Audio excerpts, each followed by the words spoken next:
has come to our family. Ah, shit. I knew that would happen. You remember our venerable house? I've heard of it. Opulent and imperial, gazing proudly from its stoic perch above the moor. I lived all my years in that ancient, rumor-shadowed manor, fattened by decadence and luxury. And Must be yet nice. I began to tire of conventional extravagance. Singular, unsettling tales suggested the mansion itself was a gateway to some fabulous and unnameable It's a power. Dildis on the right. A tentacle Dildis. With relic and ritual, I bent every effort towards the excavation and recovery of those long-buried secrets, exhausting what remained of our family fortune on swarthy workmen and sturdy shovels. At last, in the salt-soaked crags beneath the lowest foundations, we unearthed that damnable portal antediluvian evil.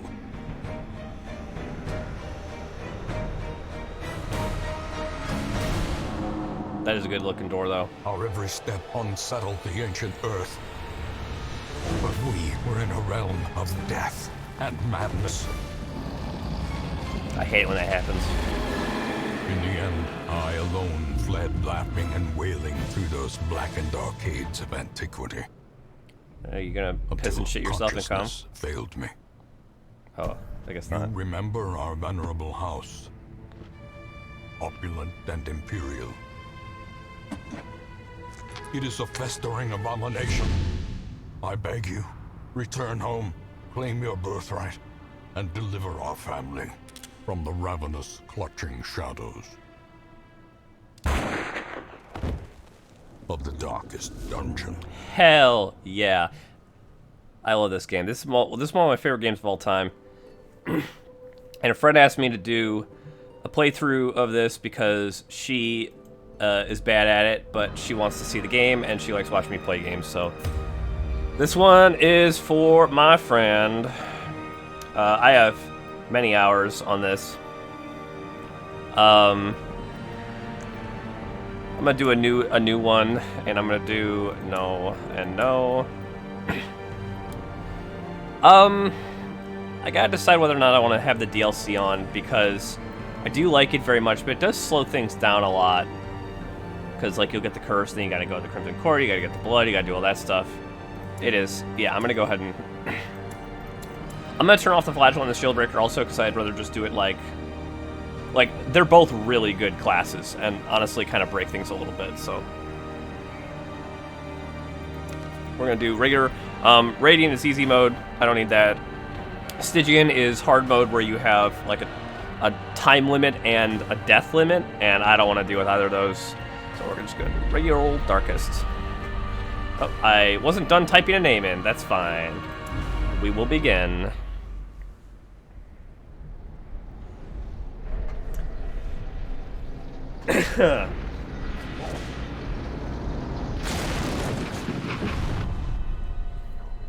You will arrive along the old road.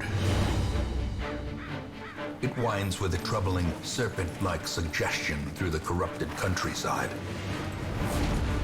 leading only, I fear, to ever more tenebrous places. There is a sickness in the ancient, pitted cobbles of the old road, and on its writhing path, you will face viciousness, violence, and perhaps other damnably transcendent terrors.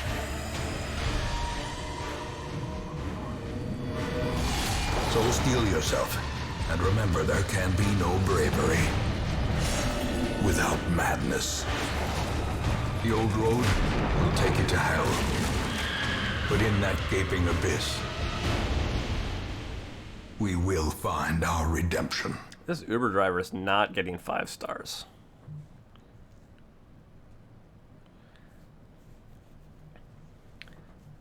Zero out of 10. Alright, so Darkest Dungeon is it's like a 2D dungeon crawl. People call it a roguelike, but it's not really a roguelike, because in a roguelike you have like fresh runs every time, and that's not what this is. I guess you could say it has roguelike qualities, but I don't know if I'd... It's a dungeon game. It's a turn-based combat. It's very, very aesthetic, very Mike Mignola, or Mignola, I don't know how to pronounce that, the creator of Hellboy. The art style is very reminiscent of him with the stark contrast to the shady and stuff.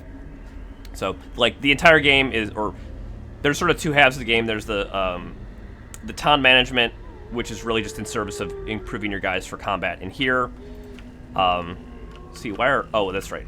No, wait, why are hotkeys not working? Oh, they are. Okay, great.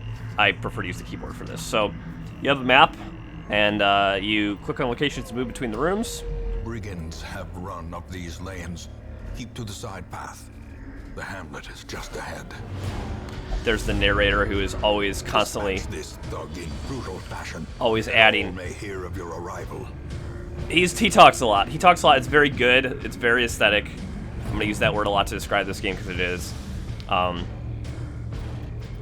Every character has you can have up to 4 characters in a party. So I have positions 1 and 2, and the enemy party can be positions 1, 2, 3, 4 as well.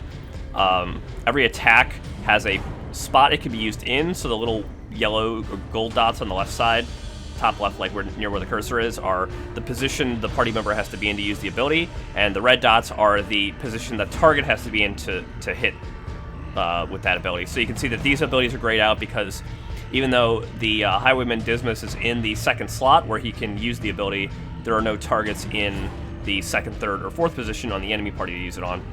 Same thing with Tracking Shot. So my options are Open Vein and Grape Shot Blast. Grape Shot Blast, it has the little links between the red dots because it'll hit multiple targets, and since there's only one target, that means, you know, like the reduced damage and stuff is not very useful for this, so the option is Open Vein. You can hover over the targets to see their health, to see their resistances, to see their armor, what type of creature they are, all that jazz. Seeing the hero to hit percentage is very useful because you don't want to pick abilities that are likely to miss.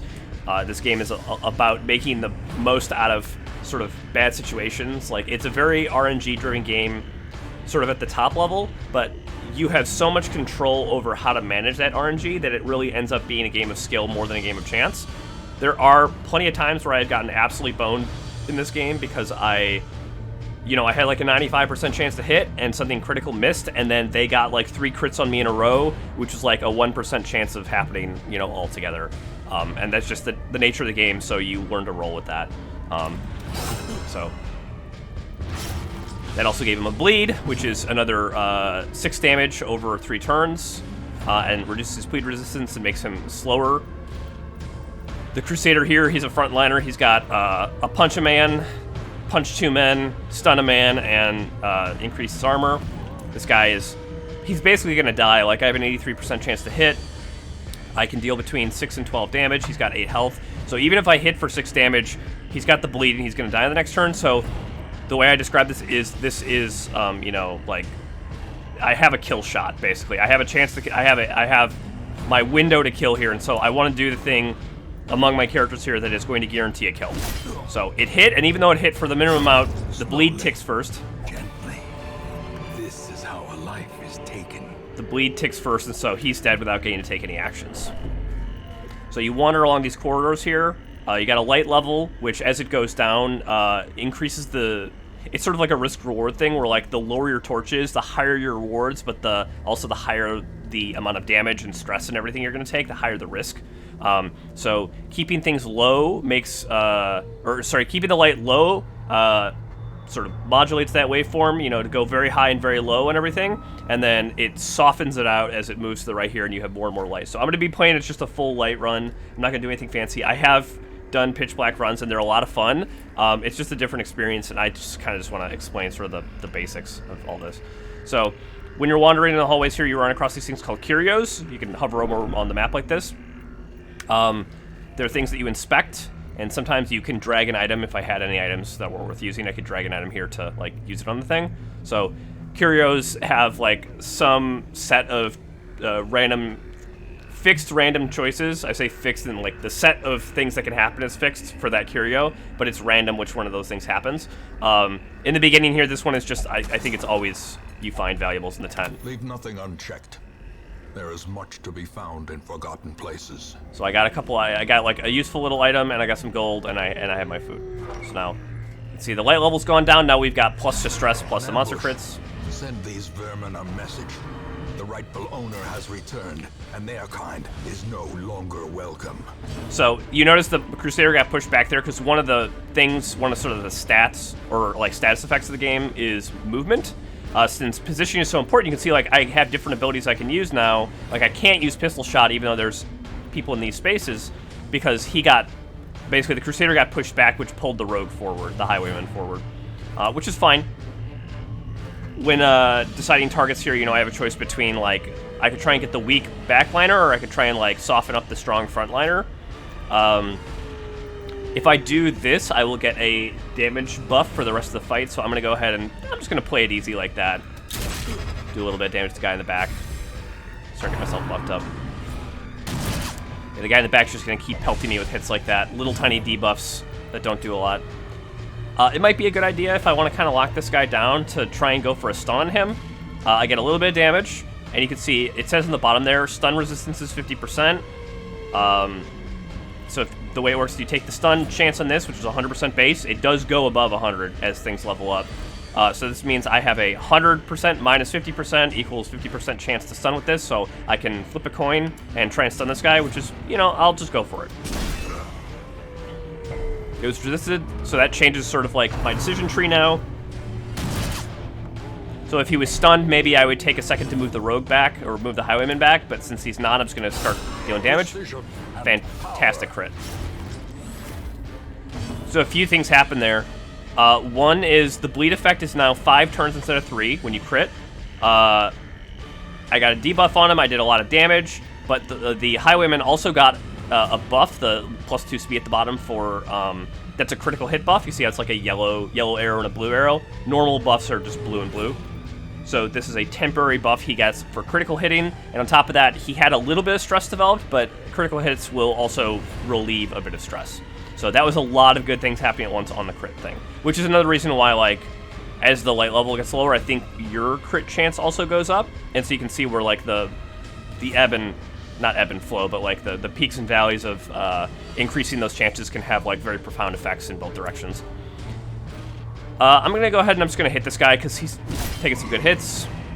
Cool. He's going to get probably this one turn here, and then the highwayman should be able to kill him. See, I took some stress damage there. This guy took a bleed. So just a lot of little effects adding up. There we go. He's dead now. Size alone does not dissuade the sharpened blade. Since positional requirements are such a critical part of the combat here, enemies when they die, a lot of them will leave a corpse, which means that, like, for instance, this guy is not in the front line because this corpse is in the way here. So I either have to kill the corpse or I have to use abilities that can hit the backliner. So the battle's not over exactly just because you have corpses on the ground. You still need to get them out of the way sometimes so you can do stuff. There we go. They do take damage as sort of like their action for the turn, so they like wear down on their own. But if I hadn't hit it, Give them no quarter. If I hadn't hit it, then it wouldn't have like blown up that turn and immediately brought the guy to the front line there. So I got a bunch of loot. Anything with a purple border is for upgrading buildings in the town. Anything with a gold border turns into money, which is also sort of like paying for whatever you get in the town. And that was it. This was just the first quest. This is the thing they introduce you to here. You got 2 guys. Here's the stuff you do. I'll highlight that, like, my guy has some stress on him and he has some damage on him. He's still bleeding, for instance. But the thing to know is that the health will be restored at the end of a quest, but the stress will not. And so health damage, might look really dangerous because, hey, oh man, he's at a 3rd health. That's a problem. That goes away immediately. And so having the stress healed up is way more important long term.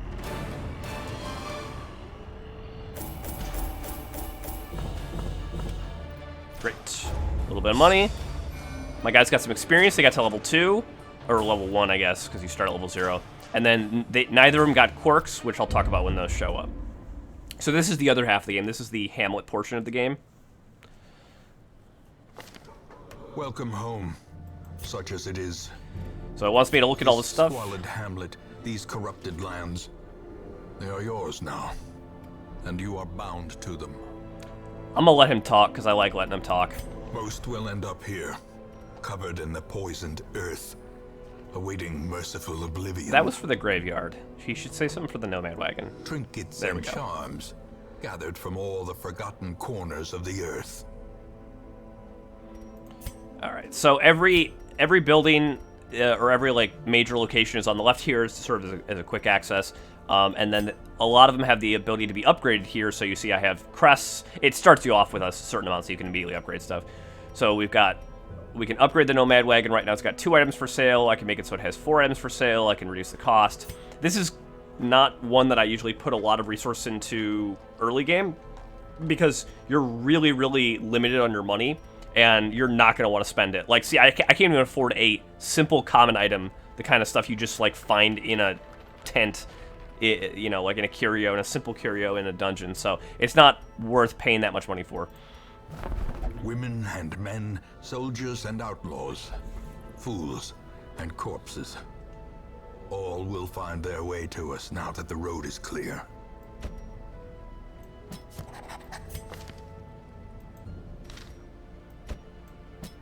A sister of battle, pious and unrelenting.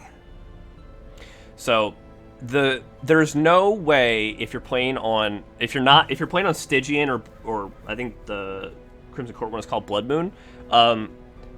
If you're not playing on those difficulties, if you're just playing on Radiant or Darkest, there is no game over state, because the stagecoach will always have more guys for you to grab.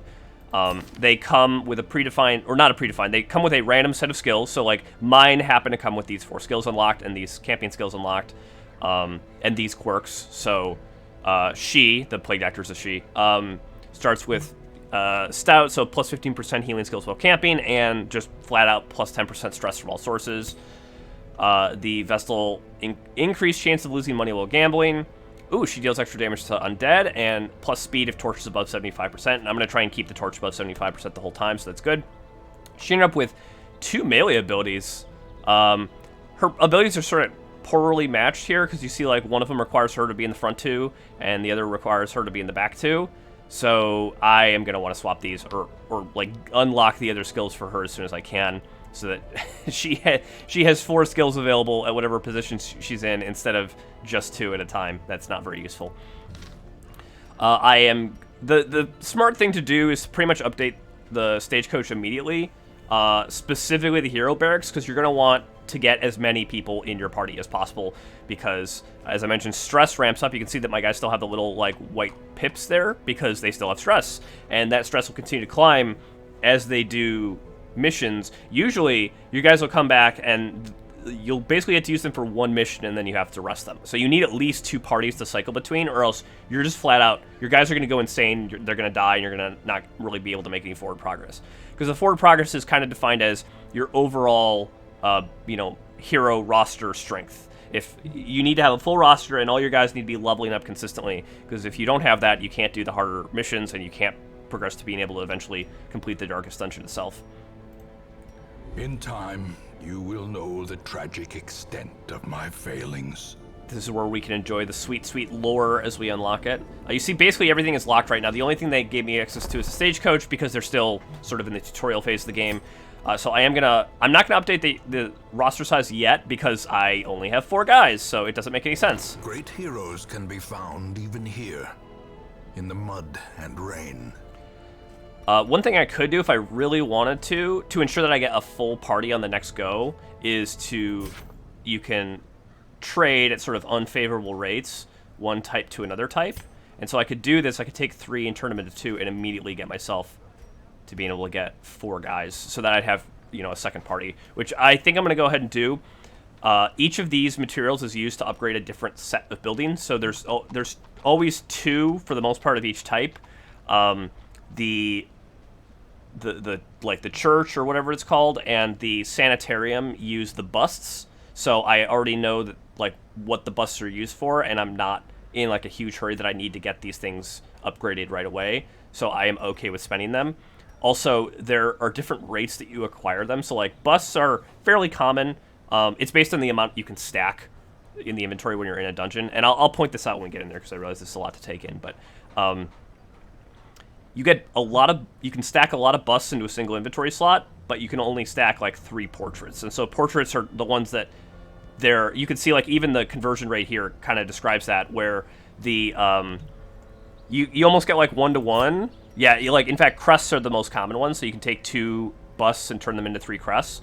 And then like busts are a little bit more common than deeds, and busts are a lot more common than portraits. So it's usually good if you want to go from most common, so like crests down to deeds and portraits, rather than up from portraits into other stuff. Even though you do get a lot, you do get a lot back for it. I personally find that I want to, sort of convert downwards. Anyways, resource management optimization aside, which honestly is most of what this game is, I'm going to go ahead and get these things, upgrade it, so I will have some more guys on the next go. And we don't have any items or any trinkets. We basically got our party here. A mecca of madness and morbidity. All right. Your work begins. Perfect. Okay, so she can sit in the back line just fine because she can use all her stuff, and she got some pretty good abilities. This is hit the front 2 spots. This is hit the back 2 spots. This is buff a friend, and this is stun and shuffle and clear corpses, which I mentioned corpses get in the way. So it's nice to be able to have an ability any ability that can. I don't think there's any abilities that will only clear 1 corpse. I think they either clear all of them or none. So having a clear corpses can be really handy if you just killed a bunch of guys in the front line. You're like, cool, let's pull guys up. Again, I can't do anything about her sort of weird-ass abilities here. So I'm going to stick her in the second slot. If she gets pushed forward, she can hit somebody if she needs to, but for the most part, I'm just going to have her heal and punch things with Holy Light. This is, like your selection map here for the dungeons. We're still in the tutorial phase, so there's really only 2 options. I can kill myself on the final dungeon of the game, which, yes, you can enter immediately, or go do the correct and only mission, which is go into the ruins and go in through the rooms and get some money and some crests and some disease charm, which this thing's honestly kind of shit, but that's fine. All right, so I have 7,000 gold. Time to provision, and this is the preparedness, measured now in gold, later in blood. So you need money for 2 things. You need it for provisioning for the actual missions, and you need it for the effects, like the goods and services that you buy in the buildings. So the stagecoach is free, but other stuff that I can do costs me money. So each thing serves as a different purpose. I know what they do, so I'm going to pick up what I know I'm going to need, and then I'll sort of explain them as I go along here. And I don't need a lot of things. So the first mission here is actually, I don't want to say it's like scripted exactly, but the encounters are predefined. Normally, the dungeons you get are random, like random layout, random encounters, random everything. This one is predefined. I do not have it memorized, so I don't know exactly what I need, so I'm sort of just picking up a few things that I know are generally useful. And you see, that already ate into half of the amount of money I had. So there's this kind of constant feedback cycle of you need to go in and you need to do the missions and maximize the amount of money you get, and then you need to be mindful to save enough for the next mission because you're going to need provision for it. If you don't have provisions, you won't be able to extract as much value out of the next mission, or your guys will get killed, it'll be more stressed or whatever. And so it's important, there's this constant tension. Oh, he doesn't talk on this one, that's right. There's this constant tension of getting enough, but not being so much that you end up being greedy, because you can see the items I picked up take up this inventory space in here, and this is the same inventory space my loot goes into. So the more loot I get, the fewer provisions I have, and the more in danger my guys are. So yeah, this map is fixed. You can see it's not just a single hallway now, it's a whole set of things. There's a couple of choices in this one. But yeah, I move forward here, and as I move forward, my guys get stressed. Hell, these just started off stressed? Okay. We just walked in here and they're like, I am not having a good time. We got a little unburned torch thing. So this is just to pick up torches for light level. Every torch gives me 25 back. And I'm just gonna, I kind of just wait until, there we go. So now's the time to use the torch. Again, I'm gonna do this the boring way, which isn't totally boring, but okay, so let's talk about damage types. There's 2 damage over time effects in the game. There's Blight and there's Bleed. Bleed is good against fleshy things. Blight is good against armored and not fleshy things. And so skeletons, of course, would be not fleshy. You can see that their blight resistance is 10%, where their bleed is 200. So good luck bleeding them, which is great because Plague Doctor doesn't give a shit about that. So I usually like to work, anybody who has range capability, I like to work from the backward in, because, like, yes, I can hit the front guy, but he can hit the front guy. He can hit the front guy. If there was a guy back here, you know, this guy couldn't hit it, so I want to kind of make sure I'm distributing damage onto targets that are least available. Holy shit, what a resist. That was a 10% chance to resist. That's just kind of the stuff with the odds I was talking about here. So you can see, okay, this deals some damage, as is evidenced by the 5 to 9 on hero damage, but it also does bleed. These guys are not going to get bled, so it's probably not a good idea for me to do a bleed attack. However, my alternative here has the pistol shot here has a 10% less chance to hit, but a higher chance to crit, so a little bit more risk-reward. It's the same damage, though. I'll go for a little risk-reward. Let's see what happens. Okay, that's fine. Normal, boring-ass hit. We can do the Judgment. So her thing is she's your pure healer. She can just heal people for damage. It's 4 to 5, which if we actually look at people's health, it's a good chunk, you know, it's like 15 to 20%, but it's not, you're not topping people off with your heals here. You are pushing against the tide of damage that you're experiencing. So I have a choice here. I can either hit this guy and make him weak, or I can kill this guy. And the way to think about it is that the enemy party has a certain number of actions, just like I do. That's the little pips on the right-hand side here. I, overall, will achieve victory over the dungeon. You know, I'll take less damage, I'll take less stress, I'll get more treasure. Everything will just go smoother. Well, I'll get more treasure in the sense I'll win more battles more easily.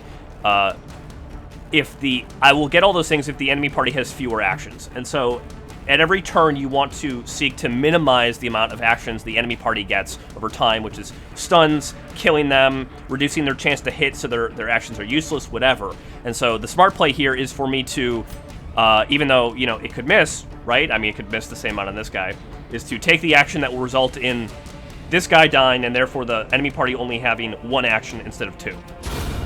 Critical hit, wonderful. There goes some stress. She got some stress heal. He got some stress heal. She got a little buff.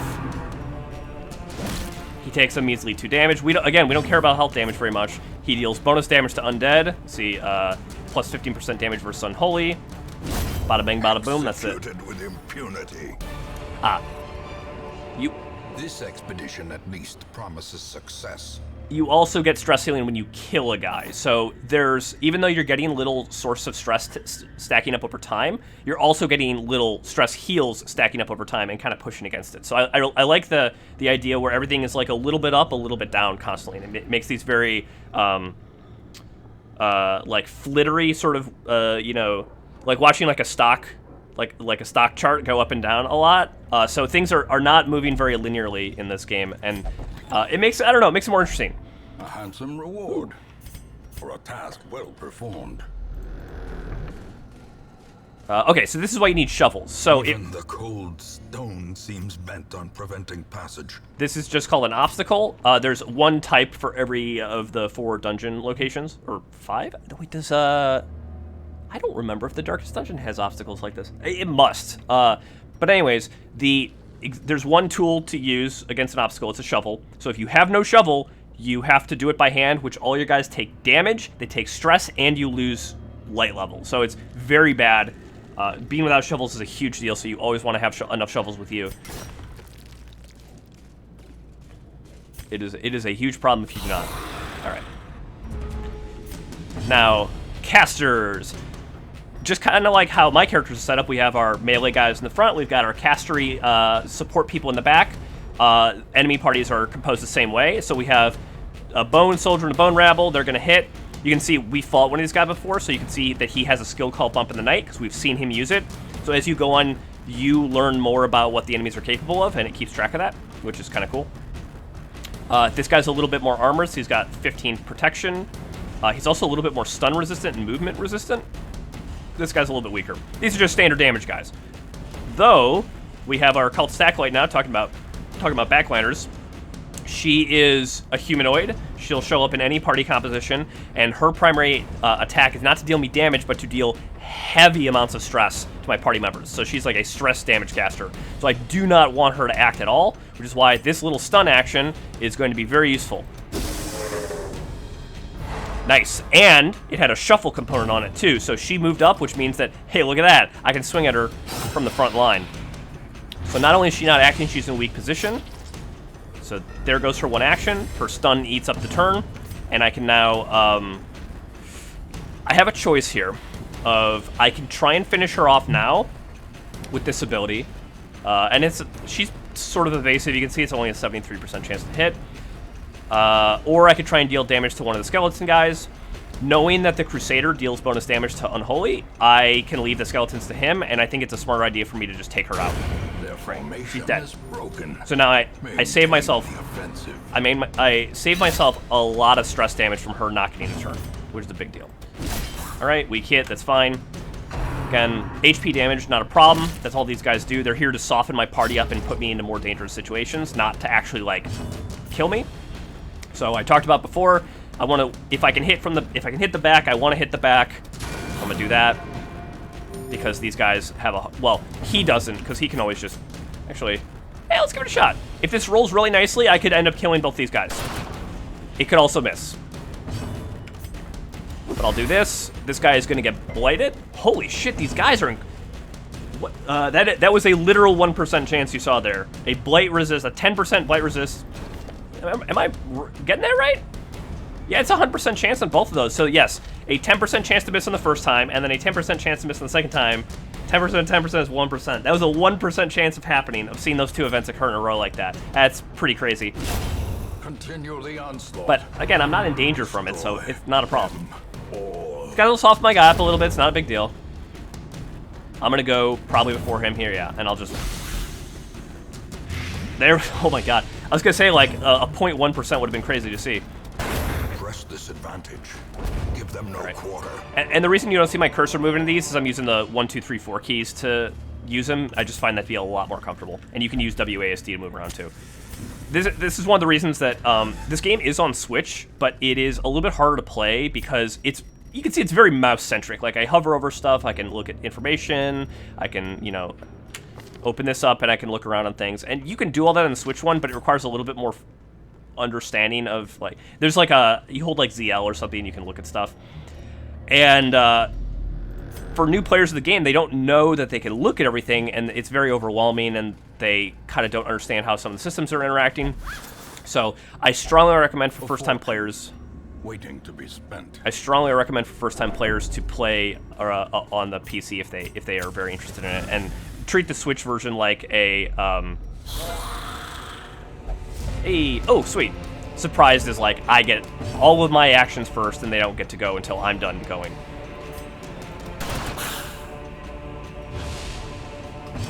I decided to just because I like hitting all the guys.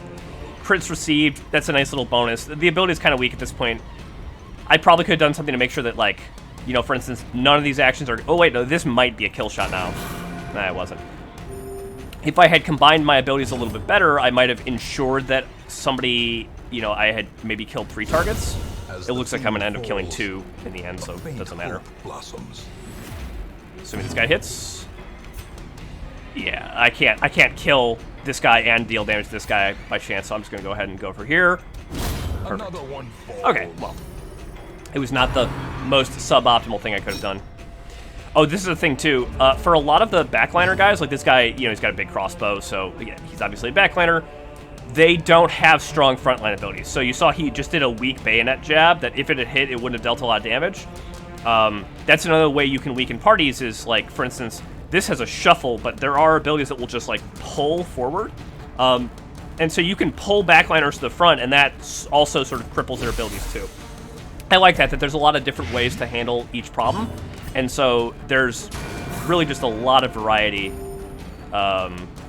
in the choices you can make. I'm going to do this even though it's got the bleed effect, because it still does good damage, and it's got a higher accuracy than the other one. So I want to reduce the chance that I get another crazy miss. Oh, we got him. Great. Oh, hey, I got a trinket, and it's one for the highwayman, so I'm just going to go ahead and put it on him right away. He gets stress healed for less, but that's not a problem because we don't have a stress healer in the party right now. Here's a curio. This is a room curio. The room curios are usually higher quality. This is where we have an opportunity to try out some items. So you can see, like, there's a little question mark below them. It says, okay, you have not used this item on this curio before, so you don't know what the effect is going to be. And I'm going to do one that's intentionally going to fail just to show you. So, like, it's like, okay, well, what happens if we put a torch in the holy fountain? Nothing. It did absolutely nothing. So there's a lot of interactions that'll just be like that. And part of the experience of the game is sort of... there's, like, a logic to it. Like, if you were to look at this list... By the way, I can organize these. There's no auto-sort button. It's kind of up to you to clean up your own junk. But, like, you look at this, you're like, okay, well, I'm not going to use a key on a holy fountain. That doesn't make any sense. Bandages, like, maybe I, like, you know...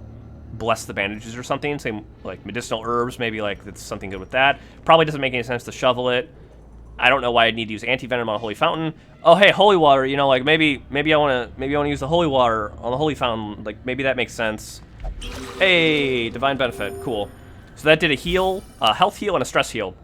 And the effect goes on the person that you have targeted at the time. So it's important to select the character that you want to get the effect on, or to interact with the curio, because every curio interaction is the party member you have selected doing the thing. Let's see, oh yeah, that's right. Reynald always starts with kleptomaniac, so when I go up to a bag or a box or a chest or anything that could be, like, opened, there's a chance that he'll just open it himself and steal things from me, which, boy, I sure do love. Ah, yes, there was a trap. I couldn't see it because I hadn't scouted the hallway, which is just a random chance thing, but if I had, I might have been able to see it beforehand and disarm it. You know, one of the things I like to do a lot of times, I like to go back through the hallway and get this room here and get the extra stuff, but, is he gonna do it? This motherfucker. You piece of shit. Those are my deeds. The flow of otherworldly corruption. Those are my deeds. Yeah, alright. I'm just gonna get through this. I want to get into the normal dungeon, regular old non-tutorial dungeons, so... here's another thing, as you're wandering around, you get hunger checks, and if you don't have enough food for each party member, which would be 4 for my party members, I take 20% damage and additional stress damage. So again, kind of like with the shovel, if you don't have it, it's really bad. Without food, you're in a lot of trouble. You can also just eat food, normally, when you're out of combat like this, to get 2 points of healing. It's, again, one of those, like, a little bit up, a little bit down situations. It helps turn the tide. Okay, and then once I explore this last room, that will complete the dungeon, I believe, because I have to explore 90% of the rooms, sort of generously rounded up.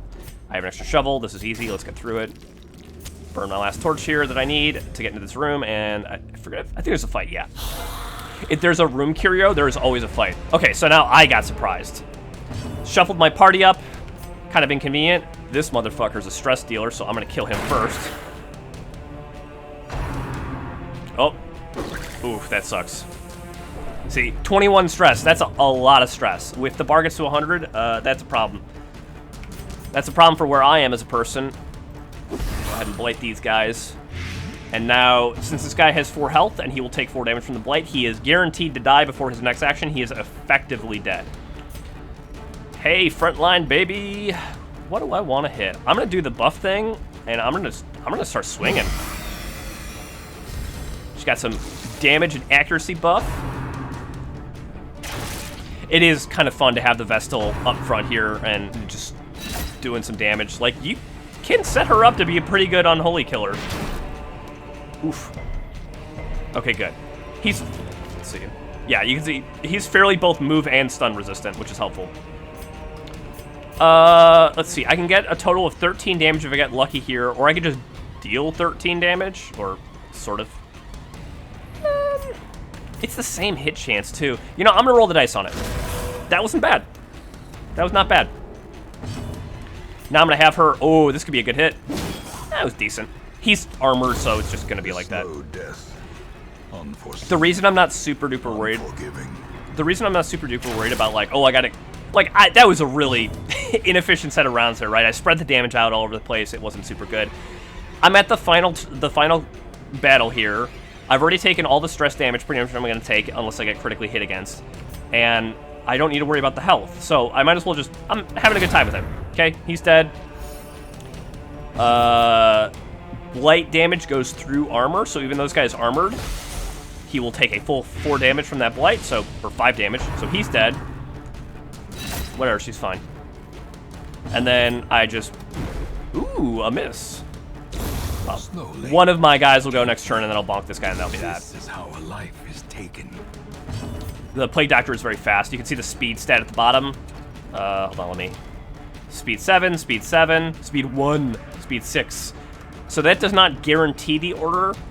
They take like a D10 and they roll it and they add your speed to it. So if you have higher speed, then it's a higher chance that you are, you know, set first in the priority order. But it could roll where the Crusader gets a really lucky roll and then suddenly he is, you know, the top of the list. I can't hit the guy anyways, and it doesn't matter. He's got the blight. He has the blight. Be gone, fiend. All right. Ta-da! And I'm going to continue adventuring because, hell yeah, I'm going to open this chest up and get some loot out of it. I don't think it actually matters who opens it up. Again, you know, you look at the items, you're like, maybe you bash it with a shovel, but it looks pretty armored. I don't know why any of, like, the medicinal stuff would be good for it. But there's a giant keyhole on it and a key. Gee, I wonder which thing I should use. There you go. And I got extra loot out of that. You can also just open it, but if you just open it, there's a chance it's trapped. So, if you open it with a key, though, it's always a good outcome, and it's always more loot than if you opened it normally. So it's, you bring keys to make sure that you can get the extra loot out of stuff. It's kind of like, I'm going to take up this inventory slot, but I'm going to increase my loot capacity. So I get to walk out of here with all this loot. It's not a bad haul. I got a bunch of crests. I got some portraits. That's right, they only stacked to 12. And then I get the money and additional rewards from completing the dungeon.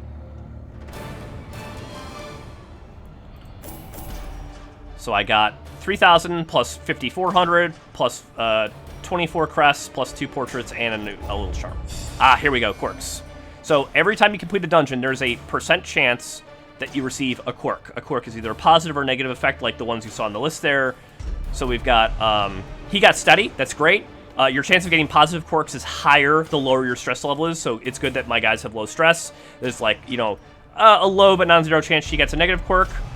Great, she got a positive one. There's a more moderate chance that Brad Wardine here gets a positive and or a negative. Great, everybody got positives. That's honestly, that's very fortunate. That doesn't always happen. The tents are pitched, banners fly, and the corpse wagons stand at the ready. The circus has come to town. That's a DLC that I am not interested in. It's like a PvP thing. You play against other human players with their parties, and it's fun. But I just want to punch dungeons. So I unlocked 2 new things now. I unlocked the stress relief buildings because, you know, if your guys get really stressed, how do you make it go down? And the answer is you occupy them. The cobwebs have been dusted, the pews set straight. The abbey calls to the faithful. You put them into a stress relief slot here, which you can see costs a pretty good chunk of money, and then you lock them up for a week, and they'll come out, you know, hopefully relieved. Though they can also come out with new quirks because of it, so you want to be mindful of that. I can upgrade this thing. Right now it's just increasing the stress recovery. I'm honestly not worried about recovering her stress right now because she's only at like 30-something, and they do lose stress just idly every week, just fine. So, fresh kegs, cards, and curtained rooms promise solace to the weary and broken alike. So there's some negative quirks characters will have, like you can see, in town will only pray for stress relief. So you can't drop him in any of these. He refuses, right? And so there's a little bit of a wrinkle that happens there where you... Oh, yeah, and sometimes there's a guy in the way, the caretaker or the innkeeper or whoever will be just, or no, it's the crier, the crier and the caretaker will just occupy a slot. So even if I wanted to stress relief Reynald this week, I can't. Because of his limitations and because of the current limitations that are in place. So you really don't, you do not have full control over how this stuff is going to shake out. You just want to do your best with what you have, which I think is sort of a fundamental design idea of this game. On top of that, I didn't know this for a long time, but in addition to relieving stress, I mentioned, like, you can send a guy in here to drink, and then they might come out as an alcoholic, and then they will only drink. When you send people to gamble, they do actually come back with more or less money. So, like, you can lose money if you send a guy into the gambling hall. Like, I think, for instance, who was it? Yeah, she's got it. Bad Gambler. So when you do gambling with her, there's a higher chance that she will lose money. So I probably do not want her to stress relief in the gambling hall because it's going to be even more costly for me in the long run. Again, this is just upgrading stress relief, but I'm not doing that right now, so I'm not going to upgrade it. I try and save upgrades for right before they're actually needed. There's no reason to spend them early. There's no advantage to getting things leveled up before then. I talked before about, hey, let me go ahead and I now have a full party of characters. I have a second Vestal and a second Plague Doctor, which is awesome. I have an Abomination, and I have a Jester. Tortured and reclusive. Okay. This man is more dangerous than he seems. I will want to get some deeds so I can upgrade this, so I can have 3 full parties by the end there. He will be laughing still at the end. What better laboratory than the blood-soaked battlefield? Okay. So, the Abomination is an interesting fellow. He was a Kickstarter bonus or something. Like, somebody got to design a hero, and they designed the Abomination. He has 2 forms. He starts with all of his skills unlocked. He starts in the human form here, but you can transform, which stresses out everybody else, turns him into a horrible beast, and makes him very good in melee combat. So, outside of being in human form, he's sort of a midliner. He works well in positions 2 and 3. You can see positions 2 and 3 on the ability, positions 2 and 3 on the ability, and he can stress heal himself and sort of like just, you know, recover his own resources. But then otherwise, he's a strong frontliner with an emphasis on knockback and like multi-hit damage here. So he's fun. He's going to be going in there. The Jester is he's either a support character, he's your stress healer slash buffer, or he is a bleeder slash melee combatant. Since the positioning in this game is vital for the party, there are certain characters that have abilities that will move them forward or back as a normal part of their actions, and those characters are sometimes, or a party that relies heavily on those characters is sometimes called a dance party, because your characters are dancing around between positions there. I mean, again, I don't really have any control over what he's got. This is not, I mean, I can work with this. He's going to be very melee heavy, so I'm going to stick him near the front. What do we get on her? Okay, she's got some frontline stuff too. That's cool. But she needs to be in the back for this ability. And then she got, at least she got a heal. She got a few debuffs. She looks like she's a solid 3rd position. All right. And we'll get forward. After I complete this mission, I think it unlocks the guild and the blacksmith, so I can finally do that. I think you have to do 4 quests total to basically unlock everything. We're close to that. Honestly, my guys are still doing pretty good. I could just send them back in if I wanted to. I think I'm going to swap somebody out, though, just to... What do I want to do? First of all, okay. I'm going to do a medium one. Oh, that's right. I need a deed, so I'm going to do one with deeds. I'm going to swap out this guy. Bleed's not good in here, so I don't want to do that. You know, maybe I just don't want him stealing my shit. I could do this. He doesn't really have any frontline stuff. He's just got open vein. Okay. I might, you know, I'm gonna swap her with her just for now. So at least she's got, yeah. So if she gets in the front line, she can do like Hand of Light a couple of times. Not great damage, but it's not terrible. And she can reduce dodge, which is gonna be handy. Stealth is not something we'll run into yet. That's not something you worry about until the next level of dungeons. These are green, there's the yellow, and then eventually the red or orange. So, okay, so I'm going to provision. I have plenty of money because I haven't had anything to spend it on yet. I have some trinkets. Let me unequip them. I always unequip all trinkets before I do a thing, and then sort them just so I have them available. Though it was on the highwaymen, it didn't matter. Yeah, okay. So what I'm going to do real quick is I'm going to cut this session here, or this video. I'm going to keep recording, but I'm going to cut this video here because dungeons are not 10 minutes long in general, and I don't want to go over the hour mark because I like doing these in like smaller hour chunks, and then I will do another one right after. So don't worry, there'll be a second video. In fact, you'll already know because you'll be on the YouTubes, and you'll be like, hey. Cool, there's not 1 but 2 videos I get to watch, unless I do like a staggered upload thing. I don't know what I'm gonna do, I don't give a shit. I'm not doing this from YouTube develop. I'm not an aspiring YouTubesman. This is just recording stuff for my friend and putting it online. So, okay, I'm gonna cut this here. I'll do another one. I'll figure it out. You don't worry. You don't worry your pretty little head about it. You just watch the videos. I'll see you later.